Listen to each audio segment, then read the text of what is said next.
Hi, I'm Raylene Taskoski, and I've talked to over 10,000 women about sex over the past decade. Welcome to the Stand Up Comedy Sex Ed podcast. Welcome to Stand Up Comedy Sex Ed. It's where you can get questions answered like, how long does it take the average man to orgasm? And how long does it take the average woman to orgasm? And also, why is it so hot in here? Audiences agree it's brilliantly funny. Raylene makes sex ed fun. This show is entertaining, factual, and relatable. There's nothing worse than being halfway done with sex and feeling your vagina shut down on you. You've got to see Stand Up Comedy Sex Ed. I am ready to go do that comedy show.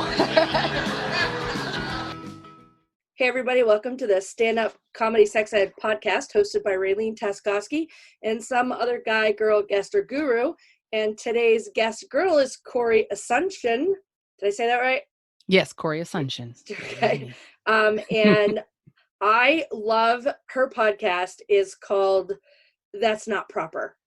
Mm-hmm. Tell me about that. I'm this, somewhat old lady, almost 47 years old, and just raised in a very, stereotypical white community, religious background, churchy background, that carried on forward until I was old.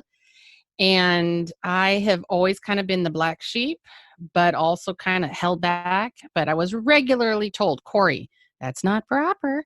And a few years ago, I just got sick of that shit. And I said, you know what? I'm just going to talk about all the stuff that I was told I was not supposed to talk about, that is not acceptable, that is taboo, and really just hope somebody else is listening.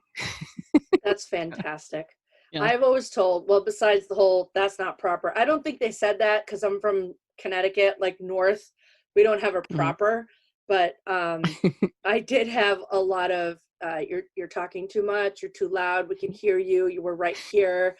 And all the way through high school, everybody was like, do you ever shut up? And so now I actually make money being a comedian, being a speaker, and doing a podcast. So no, I don't shut up. I love it. It's funny about that the talking too much thing. When I was a kid, this was before ADD and ADHD was like a thing. The doctor told my parents she talks too much. She moves around too much. She doesn't ever shut up. I guess other people were telling my parents the same thing. And so they put me on a sugar diet, thinking that would work. That didn't. If you go through also like all my school years, my mother saved my report cards all the way from kindergarten, all the way up through high school. Every single report card says, Cori talks too much. Cori's not paying attention. She's talking too much. It was every single solitary one of them. That was my life. Me too. I went to a Christian school for a couple of years, and they would give demerits for talking. And 3 demerits would give you a 15-minute detention. 4 demerits got you a 20 minutes. 5 demerits got you half an hour. 6 demerits got you an hour and a spanking. And the entire time I was at that school, I did not ever have less than a 15. I mean, everybody just started assuming that school ended 15 minutes late because I always had a detention. Did you ever get spanked? I did a few times. And Really? to this day, it has affected my ability to enjoy a good spanking. I do not enjoy it at all. I don't promise of one, but the actual, no, don't touch me. No, I see. My school, I went to a private Christian school from, I guess, 3rd grade until 8th grade. And we didn't have demerits, but you could get spanked. And I don't know how I avoided it. I don't know if I'm a good con or what, but I never got spanked, but I was always in trouble. One of the big things I would get in trouble for, I remember this, I did this for a really long time, most embarrassing thing ever. I would stand, and I always had stupid things I would tell people or show them, and look at this, look what I can do, and I was standing up, and the shadow that was cast on the concrete, you could see my whole body. And I stood to the side and I stuck my finger out like it was a penis, and and it was a shadow on the concrete. And I was so excited about my new ability. And I showed everyone, and then I got caught, standing there. And remember the teacher's name was Mrs. Hackala. And I was standing there and I had my penis finger and I'm like, look at guys, I've got a penis, wiggle the finger around. By the way, this is a Christian school, was going over really well, I'm sure. Yeah. So those are the kinds of things I would do and I'm remembered for apparently. I was just known for talking. I will tell you, I tell teachers this all the time, that if you don't like a student, that student knows it. And it doesn't matter how you try to fluff it up, the student knows it. And so one day in school, the teachers were doing some lesson about what you see isn't always what you get kind of thing. And they had made a batch of chocolate chip cookies using salt instead of sugar. And so I remember when they were like, who wants a cookie? And I was like, I want a cookie. And I remember Mr. Tracy, Mr. Timothy fucking Tracy. I mean, he must have been 27 or 22 or 23. I don't even know, but I was, 10. So I fucking remember you, Mr. Tracy. He was like, oh, here, Raylene, have a cookie. And I remember in my mind thinking, he didn't like me. Why did he gleefully just give me a cookie? And then he was like, everybody bite into the cookie. And then, of course, it was disgusting because it was all salt. And I was like, you motherfucker. Yeah, asshole. I don't even know if it's a 7-year-old. Issues for life now. Yeah, no, for sure. Actually, I wish I would have built that trust issue thing up, but I've been fooled many, many times since then. Well, that wasn't about sex. That was about Christian school, but who gives a shit? Yeah. Well, I could tell you what, we can go from Christian school to sex. I know how to go there, but it's probably another podcast. But hey, we could do whatever we want. I mean, it's called stand-up comedy, sex ed. So as long as we're laughing.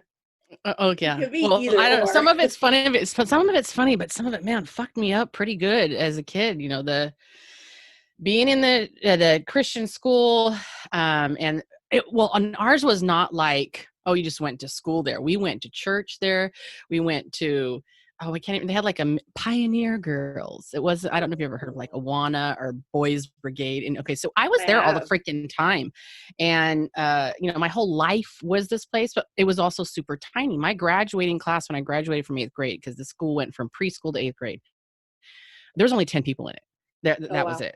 And all the boys were ugly, and so it was, I don't know if any of them will listen to this today.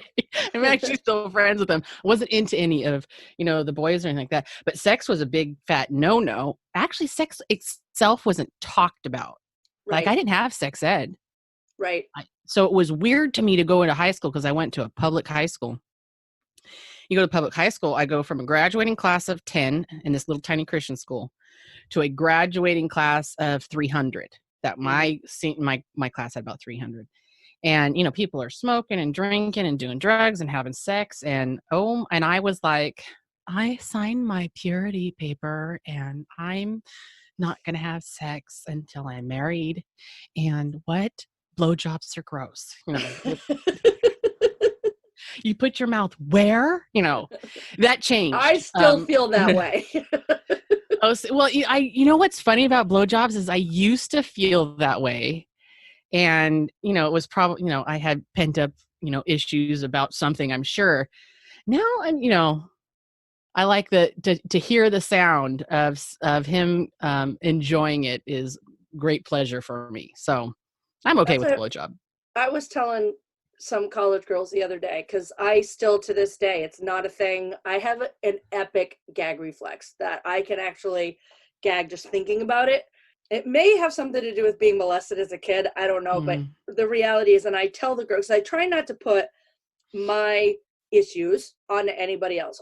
A lot of my comedy is based on how much I don't like to give blowjobs. But I understand there is a entire sect of women who love it. It feels very empowering. They enjoy it. And I'm like, cool. I'm glad you do. And I have no issues with other people enjoying a good oral favor on either side of it. But for me, I've tried it, and I've tried it more because, I love my husband, but I think I told this story probably my second podcast. My husband had bought me this really awesome Kate Spade bag, and the morning after he woke up and he had that glorious morning penis. Mm-hmm.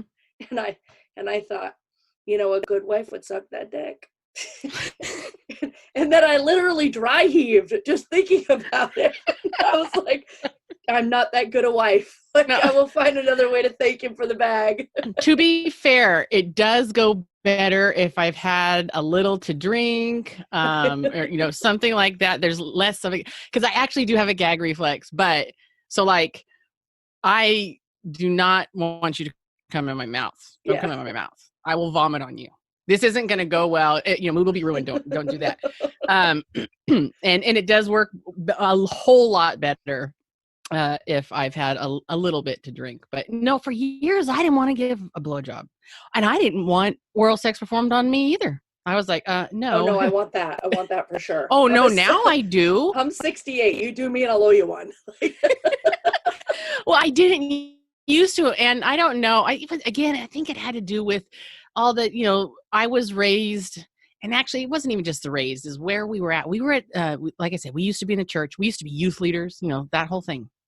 And we even had at one point they were like, whatever, older adult guidance people. I don't even know what you call them. And they were like, we've gone to their house for the first time. They're like, this is our, you know, showing us the house. This is our house and this is our room, blah, blah, blah. And there was 2 twin beds in the room. And she tells us, and I thought, okay, fine, whatever. They don't sleep together. I don't know what the deal is there. That's none of my business. But she like proceeds to tell us, you know, we sleep separately because we feel like it's better that way. And then they inform us that they don't perform oral sex because it's sodomy. And I was like, yeah. Do they not know the definition of sodomy? I have no idea. I honestly, to this day, full-heartedly believe that woman just did not want to give her husband a blowjob. And so she created her own like version of what sodomy was so that she didn't have to give him a blowjob. That's what I think. But you know, who knows? I'm just an innocent bystander. That's the thing. I'm not opposed to it at all, except for the fact that I have a tremendous gag reflex. But I mean, the whole Song of Solomon Bible book is, you know, so whenever I hear Christians and they're like, we don't do that, I'm like, you didn't read all your Bible. Like, you skipped a chapter and it was a good one. Well, and I honestly believe they're like on the down low, really kinky. A lot of the ones that say they don't do this or don't do that, that I have a feeling that there's a kink there. They just are, you know, it's undercover. I think there's a kink there that they're afraid of. Is what it is. They're afraid very if they possible. let it go, then bad things will happen. Well, they'll go to hell, because that's what we were informed was, right. You know, enjoying sex, you're going to go to, you know, don't talk about it. Right. And, you know, it being sexual or, you know, a little bit lusty with your spouse or whatever, you're going to hell, because that's just in and out, in and out, in and out. And then, you know, make a baby. You're supposed to make a baby. You're not supposed to enjoy it. Right. But exactly. It's weird that God put a clitoris like right there where you can find it accidentally. Well, a clitoris that is literally, there has like no other purpose other than pleasure. Exactly. As I always say, the clitoris does one thing. It creates a muscle spasm, and that muscle spasm is called an orgasm, and God put it right where we could find it accidentally, riding a horse, shimmying up any sort of pole, leaning too far over the washing machine to find something that fell behind it, whatever excuse you want to use. Right. Really tight jeans and walking real fast, you know, something. I had a friend tell me she had a clitoral hood piercing one time, and she's like, and now my bike is my best friend, my jeans are my best friend. Okay, I can't imagine getting a piercing there. What would that be like? Okay, because either I'm thinking you're going to be in the most excruciating pain ever actually getting the piercing. Right.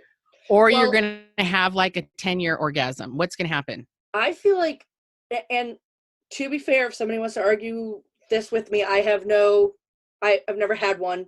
Mm-hmm. I'm pretty sure they're not piercing the clitoris. They have to be piercing the clitoral hood. Oh, just above it. Because the clitoris is a nerve. So would that not hurt?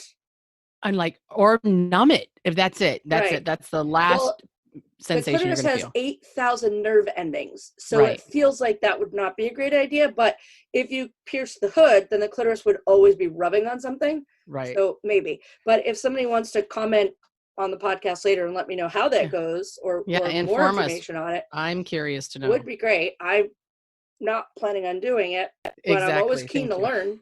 Yeah, same. Yeah, no, I'd love to know. I'm not going to have one of those. Not only that, I still have some like recovering from all the years of modesty and tradition. So, spread eagle for somebody I don't know, for them to be messing around in my clit area. Yeah, I'm probably not going to do that either. Probably I not mean, gonna do that. maybe if I really wanted one, I'd have my partner do it, but yeah, I'm still not down for I that. still haven't gotten comfortable enough to do the whole mirror thing. Like I have I haven't seen it, but I've got a good Braille feel for how it's supposed to be. Like I've brailled the fuck out of it, but I've never seen it. Yeah, I don't think I've ever done I mean, that movie, what was the movie? Where she takes the mirror and puts it between her legs? Oh, fried Oh green God, tomatoes? fried green tomatoes. Yeah. Now I've never, fried green tomatoed it, but I've never done that. Also, I have 7 kids. I swear they're just like always up. It doesn't Yeah. matter. And my kids are old. My youngest one's 12, but they're still all over the place, all up in my business. I couldn't, it doesn't matter. I had an ingrown hair a couple weeks ago, Mhm. and so I kind of had to take a little mirror to it to just figure out what was going on. And I had never seen it younger, but it's not aging well, is all I can say. Like, Well, there's that's my thing too. gray, there's I'll sadness. ask my partner. I'm like, well, first of all, wait, what were you saying? You had an ingrown hair. Oh Check it yeah, out. I had an ingrown hair, and and it was weird because I didn't take a full mirror because honest to God, I was afraid to look at it. But I had like a little bitty like 3-inch round mirror to look at the exact problem where the issue Right. was. Uh-huh. But I literally was like, I don't know what you used to look like, but you do not look good now. No, that's what the thing is too. And I'll ask my partner, I'm like, does it look the same? And he's like, I don't really notice. And I can't decide. He's actually a very honest person. So I think he'd tell me, but, and also I don't think he really cares. He's like, is it still functional? I don't care what it looks like. But I am like, I'm certain those were not hanging that way, 25 years ago when I met you. Yeah. Those, I wouldn't even call them lips anymore. You know what I mean? Meat curtains. Meat curtains. There you go. Yeah. Meat Lips are curtains. nice and full and no, these are, it's a scary area. I watched Goop Lab with Gwyneth Paltrow. Have you seen that show? It's on No. Netflix.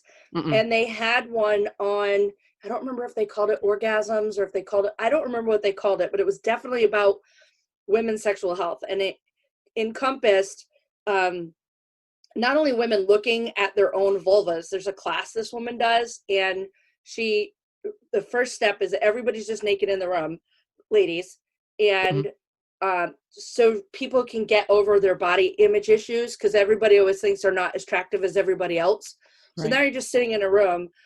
They all look at their labias or their vulvas, and what I really liked was they actually showed a bunch of vulvas, like really quickly, like here's one, here's one, here's one, here's one, so that you can see that vulvas come in all shapes and sizes and colors and gray hairs, because people are just like, ooh, it's just not normal. Well, I mean, if your only frame of reference is a Playboy magazine or a porn, because when do you ever look at anybody else's vulva? Right. Other than if you're the mother of an infant child and they're all beautiful and tucked up in that spot, Right. Exactly. And so to look at it, then you can see like, well, okay, I mean, at least I feel like mine looks better than that one. But Yeah. the point is to just acknowledge.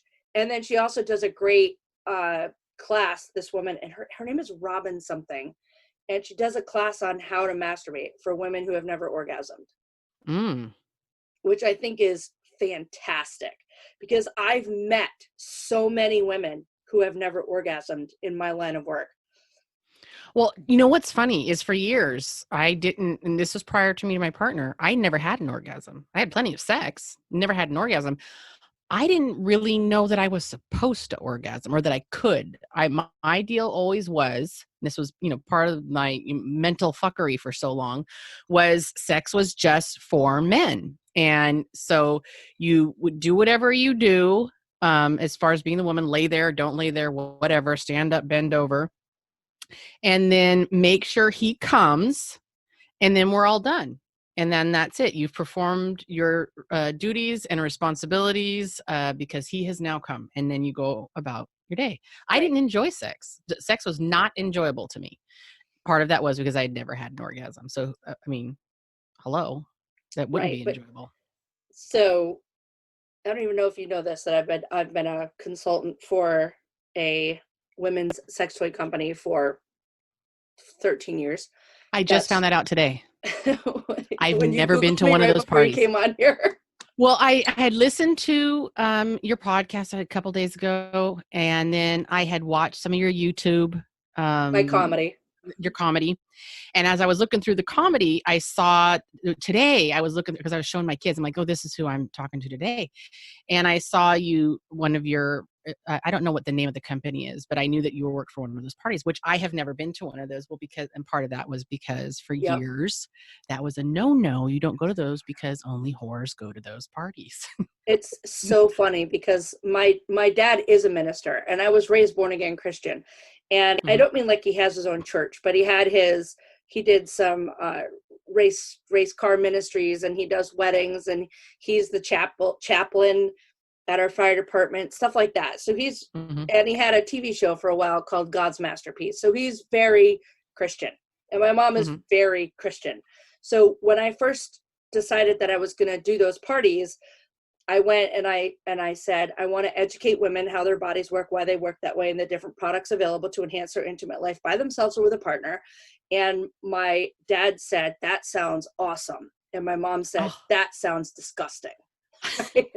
And he said, no, it's not. He said, if women would learn about their bodies and learn about sexual pleasure and learn about things that they could do with their partners, marriages would last longer. They would be stronger. There would be less cheating. This is a great thing. And my I mom's like, agree. I don't care. I think it's disgusting.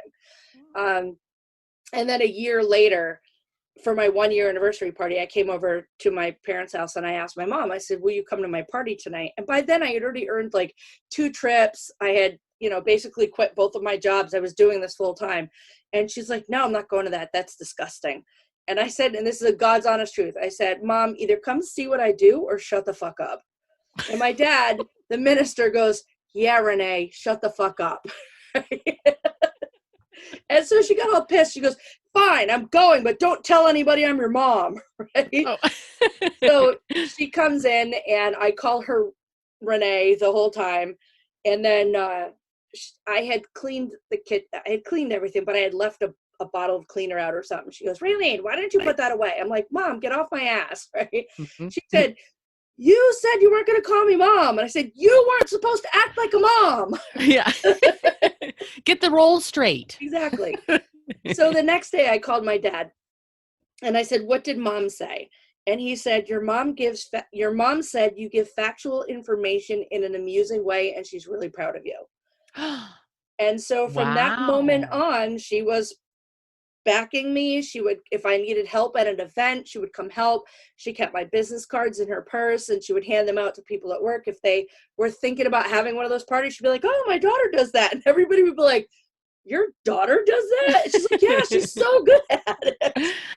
Oh, well, yeah. See, I've never been. And here is another thing. I do not, nor have I ever owned a vibrator or a dildo or anything like that ever.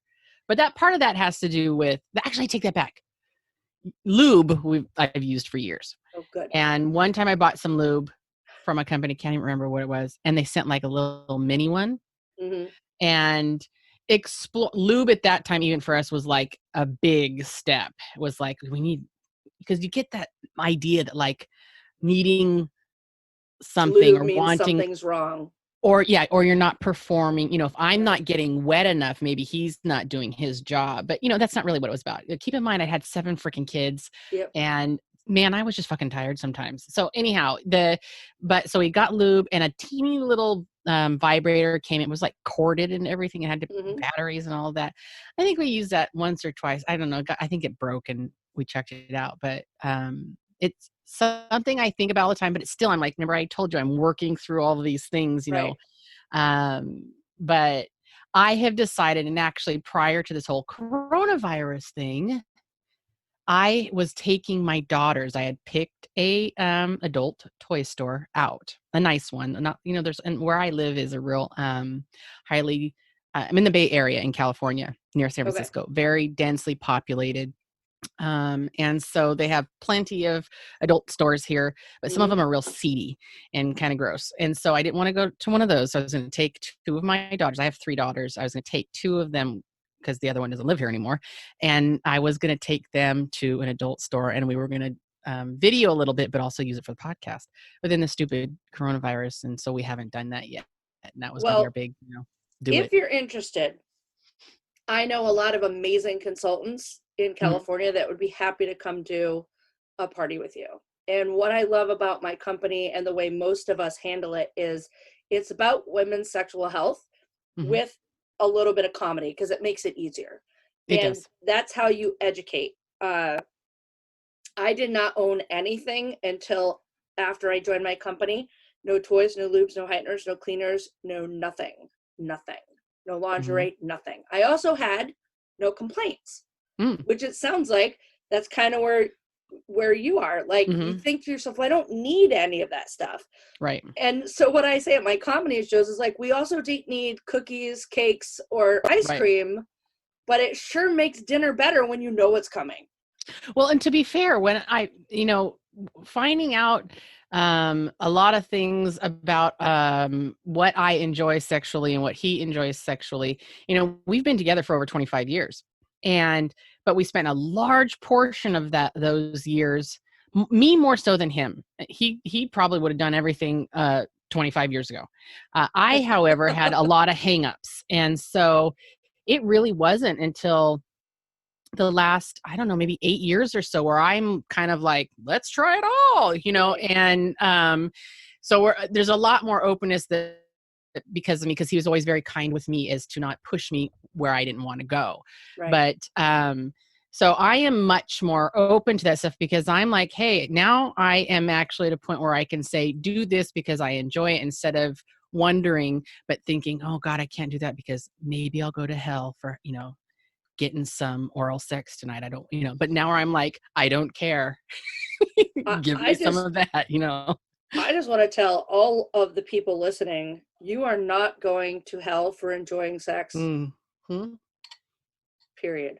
Like, well, no, I don't even want to say with your partner, with your husband, with whoever. You're not going to hell for that.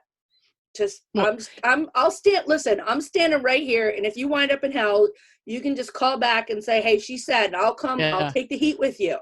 Yeah. What is it in Hunger Games? You offer as tribute. Yeah. Yes, exactly. No, yeah. It took me years to realize that I'm not going to go to hell for enjoying sex. I'm not going to, my family members that are, if my kids are having sex, they're not going to go to hell, all that kind of stuff. And I mean, I've got 4 grandchildren, and they're not, my daughter and the father of her 4 grandchildren aren't legally married. But they don't have the written piece of paper. So there's a lot of people that are like, where I'm like, well, in the Bible days, they didn't have a written piece of paper. They just, it's a fucking joke is what it is.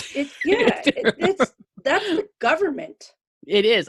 Now, would it be wiser for her tax returns? Maybe, but I also think but that's not what it's about, especially when you're talking about Christianity and that kind of shit. So I'm like, what I tell people at that point? I'm like, it's not even about hospitalizations.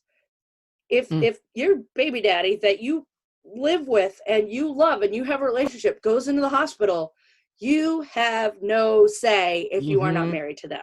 Right. That's my thing. I'm like, listen, if this is somebody that you love, don't worry about the government. Worry about like fucking being able to be in the hospital with them. Although right now, if they have coronavirus, you're not going with them anyway. So, well, if anything happens, then it turns into, guess who gets to make the decisions with regards to him? His mother. So, exactly. That's not going to be fun. That'll be a fight in the hospital. But gosh, it's been super freeing to get over that shit though. And, doesn't mean I don't have some issues still, and I'm still working through stuff, but able to even have this conversation right now. I will tell you right now, the conversation I'm having with you right now would not, in my wildest dreams, have occurred about 8 years ago. No way. Yeah. I would have been like, no. It was pretty weird for me when I started too.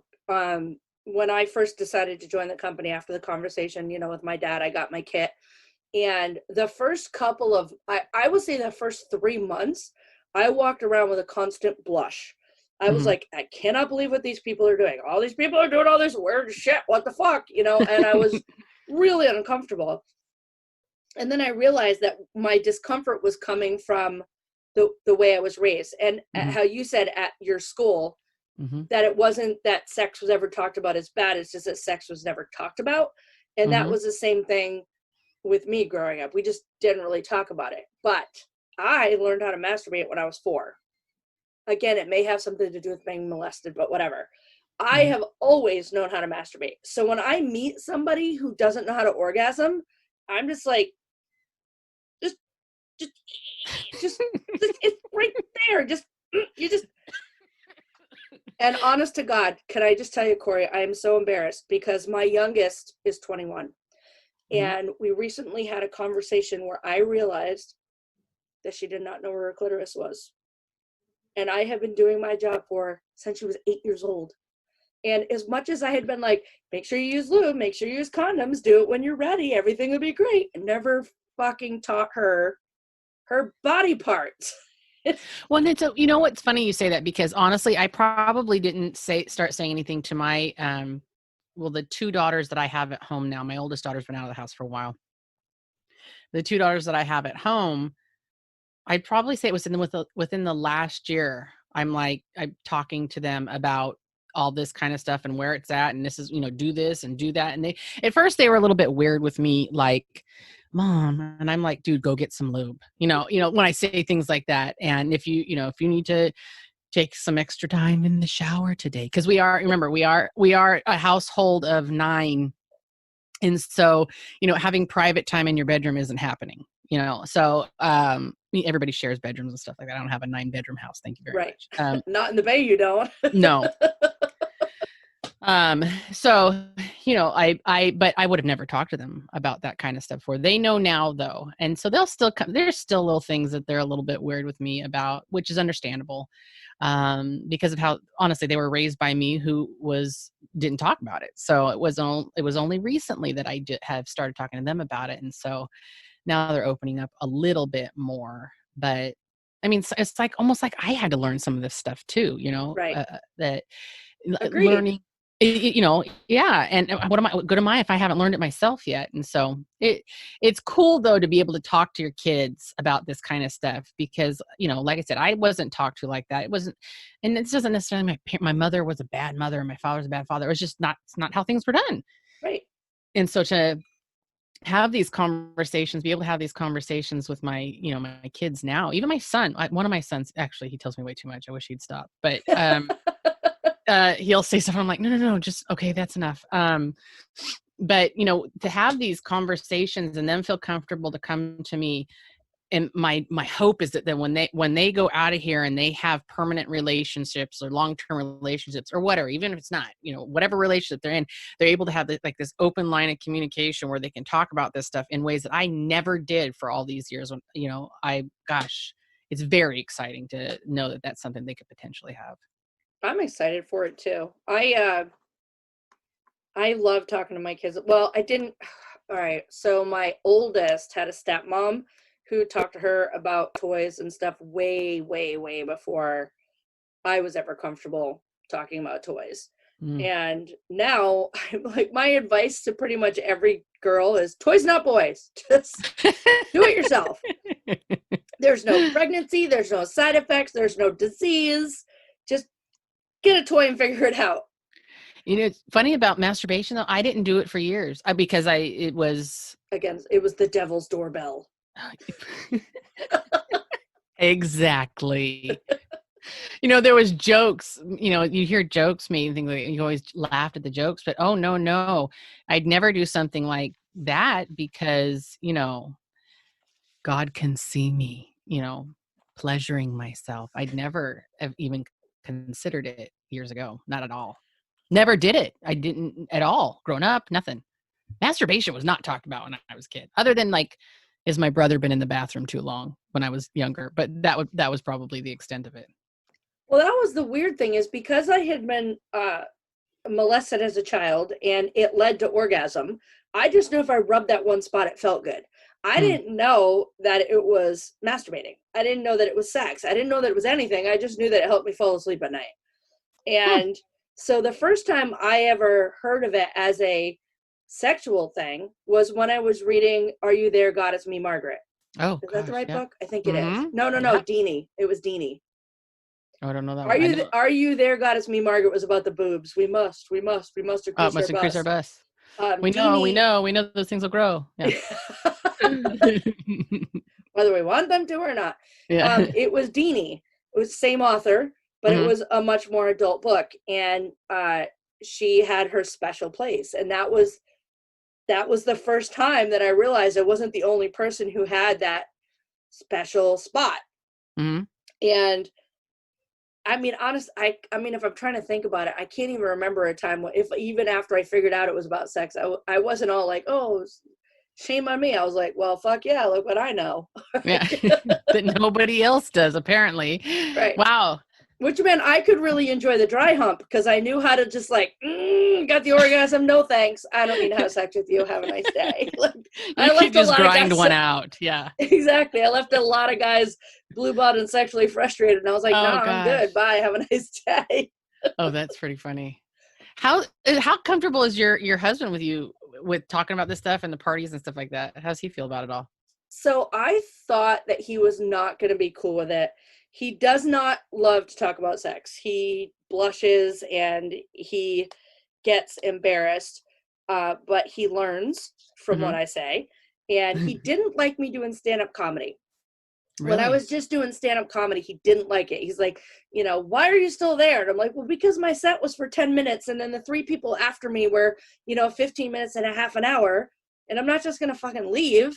Right. He's like, well, you're just hanging out in a bar. And I was like, stop. But then when I did my first stand-up comedy sex ed show, he came, he helped me carry everything in. He helped me set everything up. And I was doing the show, and the first one only had 20 people at it. And I said one of my jokes, and I heard him laugh in the back of the room. And I was like, I got it. Nice. Right? Because he doesn't laugh easily.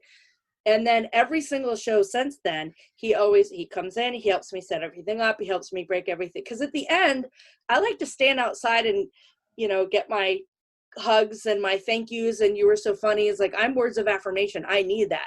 So while I'm out there, shaking hands and kissing babies, not babies because no babies there, but you know what I mean? Yeah. He packs everything up, puts it all in the car, and he's ready for me when it's time to go. So he enjoys it, and I think he's learned from it because all comedy is based somewhat in reality, even if it's just 10%.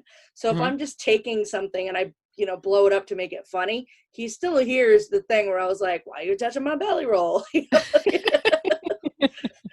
You're not a cat. Stop massaging my fucking belly roll. I'm never going to orgasm. So we'll start at the boobs and it'll run down. He'll go around the belly roll. Yeah. The mental note taken. Okay. Yeah. Exactly. Good. So it's been funny. pretty good, but he's very, I don't want to say conservative but his whole family has been very, that's not proper. Like nobody, as far as I know, nobody in his family farts. The first time I heard him fart actually out of the bathroom, because I've heard him in the bathroom a few times, was like 3 or 4 weeks ago. He was sitting on the couch, he shifted, and a little toot came out, and I lost my shit. I laughed. Oh, he'd never survive in my house. We all fart incessantly. Oh, so do I. Constant. But I'm the only one. I'm because I'm not gonna die. It fucking hurts. It's coming out. So, I want to blow up. I am. And so he's like, and he shoots me dirty looks, and he did that, and I lost my shit because the look on his face was like, how did that happen? Oh my gosh. Very, I've never, if I have to use the bathroom when he's in the shower, I have to knock and be like, I'm coming in. He's like, why? And he puts like a cloth over himself. And I'm like, I've seen you naked before, dude. Calm down. But there's very, very conservative family. And in my family, we would try to find which chair would create the largest reverb during a fart contest. We have no class whatsoever. I grew up lighting farts around the campfire. So I've never done that. I'm afraid of the blowback. Yeah, it was that. So that I think No, my husband totally farts all the time, big time. But it's funny because I wouldn't say his family itself are like big farters. He definitely is. Now, my family, Maybe they he like to learned it from you. maybe I wonder sometimes because we're just like it's all the time. And I have 4 sons, and and then when you have that mix of girls and boys together, and we're all kind of just disgusting, it's constant. People I'm sure are shocked by us, but no, farts and poop are still hysterical funny to me. I still have the mentality of a 12-year-old boy Me when it too. comes to that stuff. Me too. I'm Yeah. ridiculous. People Yeah. think I don't know. I can't even tell you how many times I actually have gotten to the point where when I'm at a party, I have a spot where I won't allow a chair to be, and somebody will put a chair there, and I'll be like, "Oh, don't put a chair there," and they're like, "Why?" I'm like, "That's my fart space," and they're like, "What?" I'm like, "I can't always trust myself. You guys make me laugh." And if I have to let one rip, it's going in that corner and you will never hear it, but that's where it has to go. Oh, I hate though. I have certain friends where they're like not fart friendly. So those are the ones where you're like, you're squeezing it and you got to like run out to the bathroom or someone, please. Like I'll tell Aaron, my partner, Aaron, hey, could you just make like a really loud noise really fast? I've got to, I got to let this one out. I'm not 100% certain of the velocity or volume we're at, but do me a favor here. Do me a solid. I've pushed a chair. Sometimes you push a chair back and it makes that noise, and everybody's like, "That was a chair." And Yeah. I'll push a chair back, it'll make that noise. You're like, "Oh, that was me." Yeah. Even if it wasn't, just to get them used to the fact that it's not something you can control. I mean, Well, you can to a degree, but right. when we were engaged and dating, and it was very obvious that passing gas was not something he was okay with. Mhm. I remember one night I was laying in bed and I felt a gas bubble because they always come as soon as you lay down. Right. And I felt it. So I got up and went to the bathroom, and of course it went away because as soon as I stood up, it like floated up. So then I went back and I laid down, and then the gas bubble came back, and I went back to the bath, and it was like all night long. And a couple of days later, we broke up for some reason. And then a couple of days later, maybe weeks later, he said, I'm like, we're getting married on June 22nd. Bring me back my ring. And then he comes and brings me back the ring. And I was like, listen, before you put this on my finger, you need to know something. I fart, and I'm not hiding it anymore. I'm not running to the bathroom in pain to try and hide a fart. I am a gassy girl. Just, you're going to have to deal with it. And he's like, okay. And then I have made him deal with it for 23 years. There you go. Like, The best way to do it. it was so weird. And it's 100% it has to do with my diet. If I don't eat any wheat, I don't fart. Fine. But everything that's good is made of wheat. I don't even know why. There'll be times where I'm like, I recently lost about 50, 55 pounds. And so my diet changed very drastically. And I love to eat. I like a shit ton. I can eat. Me too. And but I did a lot of reduction on carbs and stuff like that. So then I thought it was that. And then I put on some weight because I'm like, give me back all the carbs. And it doesn't matter.